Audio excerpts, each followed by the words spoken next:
विघ्न हरण मंगल करण श्री गणपति महाराज, प्रथम निमंत्रण आपको पूर्ण कीजिए काज। आज ज्येष्ठ महीने के कृष्ण पक्ष की चतुर्थी तिथि है।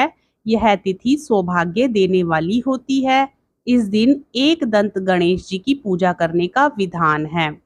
आज हम ज्येष्ठ संकष्टी चतुर्थी व्रत कथा श्रवण करेंगे। प्रेम से बोलिए श्री गणेश भगवान की जय। उससे पहले श्री गणेश भगवान की पूजा विधि के बारे में जान लेते हैं।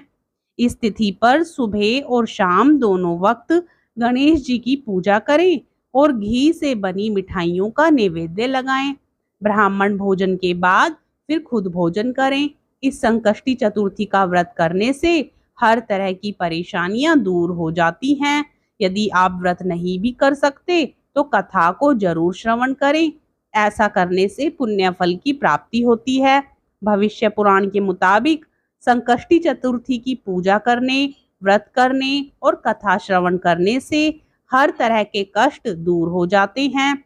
ज्येष्ठ महीने के कृष्ण पक्ष की चतुर्थी को चंद्रमा को अर्घ्य देने से सौभाग्य और वैवाहिक सुख मिलता है। साथ ही शारीरिक परेशानियां भी दूर हो जाती हैं। मनोकामनाएं पूरी करने और हर तरह की परेशानियों से छुटकारा पाने के लिए ये संकष्टी व्रत किया जाता है। ज्येष्ठ महीने की इस चतुर्थी पर व्रत और पूजा करने से सुख और समृद्धि बढ़ती है। भगवान श्री गणेश की कृपा प्राप्त होती है। तो आइए श्रवण करते हैं ज्येष्ठ संकष्टी चतुर्थी व्रत कथा। सतयुग में 100 यज्ञ करने वाले एक पृथु नामक राजा हुए। उनके राज्य के अंतर्गत दयादेव नामक एक ब्राह्मण रहते थे। वेदों में निष्णात उनके 4 पुत्र थे। पिता ने अपने पुत्रों का विवाह गृह सूत्र के वैदिक विधान से कर दिया। उन 4 बहुओं में बड़ी बहू अपनी सास से कहने लगी, हे सासू जी, मैं बचपन से ही संकटनाशक गणेश चतुर्थी का व्रत करती आई हूँ। मैंने पितृगृह में भी इस शुभदायक व्रत को किया है। अतः हे कल्याणी, आप मुझे यहाँ व्रत अनुष्ठान करने की अनुमति प्रदान करें। पुत्र वधू की बात सुनकर उसके ससुर ने कहा, हे बहू, तुम सभी बहुओं में श्रेष्ठ और बड़ी हो। तुम्हें किसी प्रकार का कष्ट नहीं है और ना तुम भिक्षुणी हो। ऐसी स्थिति में तुम किस लिए इस व्रत को करना चाहती हो? हे सौभाग्यवती, अभी तुम्हारा समय उपभोग करने का है। ये गणेश जी कौन है? फिर तुम्हें करना ही क्या है? कुछ समय पश्चात बड़ी बहू गर्भिणी हो गई। 10 मास बाद उसने सुंदर बालक का प्रसव किया। उसकी सास बराबर बहू को व्रत करने का निषेध करने लगी और व्रत छोड़ने के लिए बहू को बाध्य करने लगी। व्रत भंग होने के फलस्वरूप गणेश जी कुछ दिनों में कुपित हो गए और उसके पुत्र के विवाह काल में वर वधू के सुमंगली के समय उसके पुत्र का अपहरण कर लिया। इस अनहोनी घटना से मंडप में खलबली मच गई।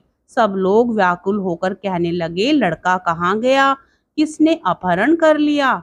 बारातियों द्वारा ऐसा समाचार पाकर उसकी माता अपने ससुर दयादेव से रो रो कर कहने लगी, हे ससुर जी, आपने मेरे गणेश चतुर्थी व्रत को छुड़वा दिया है, जिसके परिणाम स्वरूप ही मेरा पुत्र गायब हो गया है।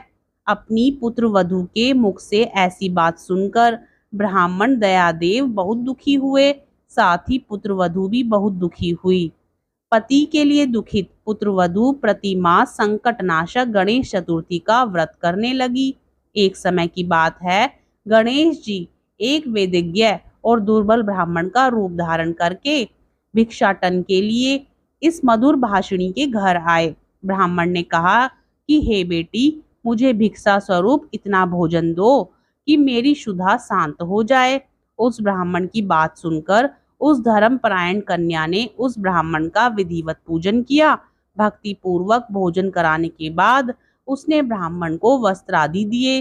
कन्या की सेवा से संतुष्ट होकर ब्राह्मण कहने लगा, हे कल्याणी, हम तुम पर प्रसन्न हैं। तुम अपनी इच्छा के अनुकूल मुझसे वरदान प्राप्त कर लो। मैं ब्राह्मण वेशधारी गणेश हूँ और तुम्हारी प्रीति के कारण आया हूँ। ब्राह्मण की बात सुनकर कन्या हाथ जोड़कर निवेदन करने लगी, हे विघ्नेश्वर, यदि आप प्रसन्न हैं तो मुझे मेरे पति के दर्शन करा दीजिए। कन्या की बात सुनकर गणेश जी ने उससे कहा कि हे सुंदर विचार वाली, जो तुम चाहती हो वही होगा, तुम्हारा पति शीघ्र ही आएगा। कन्या को इस प्रकार का वरदान देकर गणेश जी वहां से अंतर ध्यान हो गए। कुछ समय के बाद उसका पति घर वापस आ गया। सभी बहुत प्रसन्न हुए। विधि अनुसार विवाह कार्य संपन्न किया।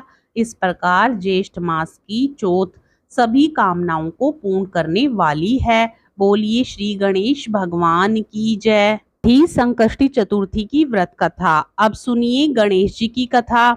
एक समय की बात है कि विष्णु भगवान का विवाह लक्ष्मी जी के साथ निश्चित हो गया।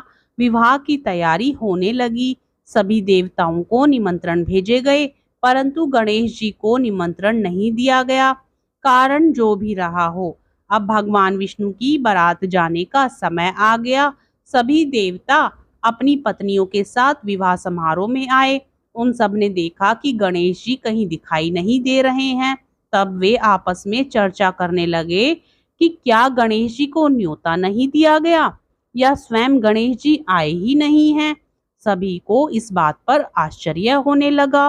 तभी सबने विचार किया कि विष्णु भगवान से ही इसका कारण पूछा जाए।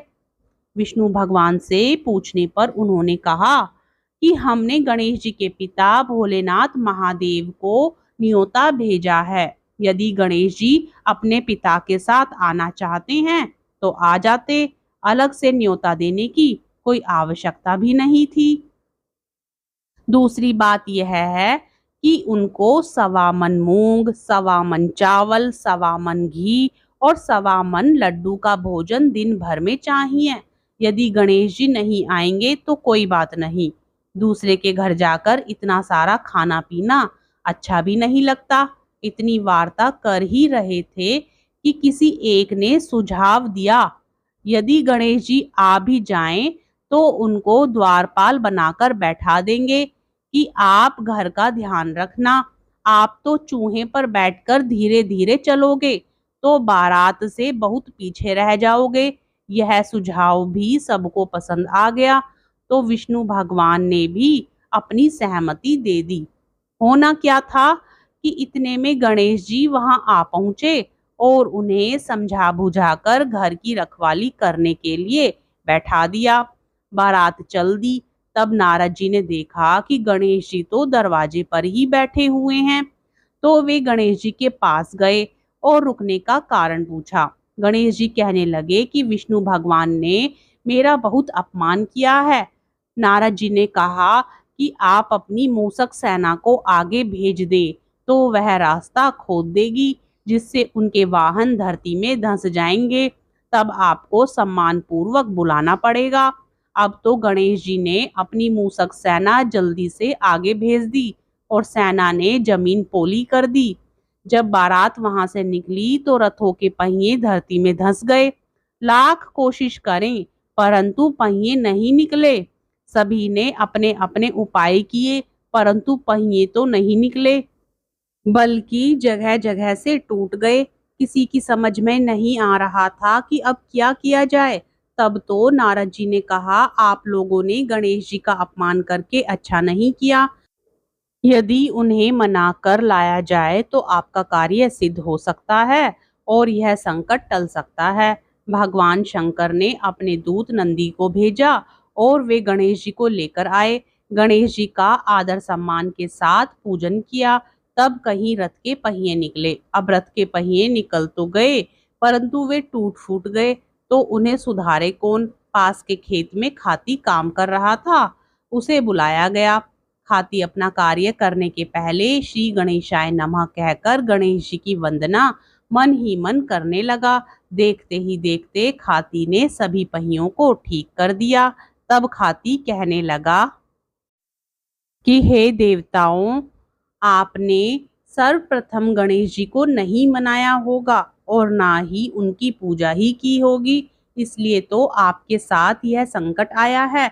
हम तो मूर्ख अज्ञानी हैं, फिर भी पहले गणेश जी को पूजते हैं, उनका ध्यान करते हैं। आप लोग तो देवतागण हैं, फिर भी आप गणेश जी को कैसे भूल गए। आप लोग भगवान श्री गणेश का जयकारा बोले, जय बोल कर जाएं तो आपके सब काम बन जाएंगे और कोई संकट भी नहीं आएगा। ऐसा कहते हुए बारात वहां से चल दी और विष्णु भगवान का लक्ष्मी जी के साथ विवाह संपन्न करा के सभी सकुशल घर लौट आए। बोलिए श्री गणेश भगवान की जय। मित्रों, कथा पसंद आए तो वीडियो को लाइक करके चैनल को जरूर सब्सक्राइब करें और साथ ही वीडियो को शेयर करें।